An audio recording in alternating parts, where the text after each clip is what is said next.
Assalamu alaikum guys. Dr. Shafa Khan here on your screen. I hope you're doing well. In this video, we're going to revise an important concept of chemistry, ionization energy. Let's first define ionization energy as it's tested on the exam quite frequently. So ionization energy by definition, as the name suggests, ionization energy, the energy needed to form ions, right? But that's the concept. The definition, exact definition requires exact keywords that needs to be in your definition. So the keywords are the following. Ionization energy by definition is energy needed to remove 1 mole, remember 1 mole of electrons from 1 mole of gaseous atoms to form 1 mole of univalent positively charged ions. Okay, so that's the complete definition.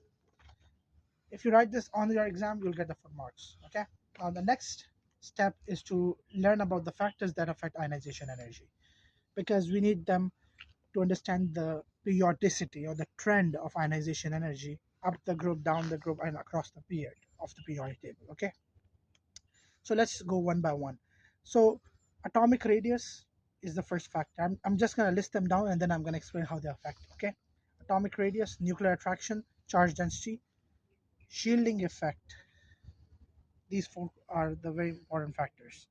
Okay, so let's go one by one now.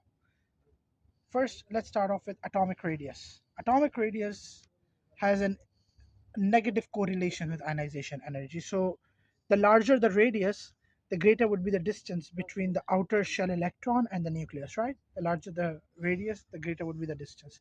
And if there is a larger distance between the nucleus and the electron, then that means the nuclear attraction is going to be quite weak, right? It's going to be relatively weaker as compared to another electron which is closer to the nucleus.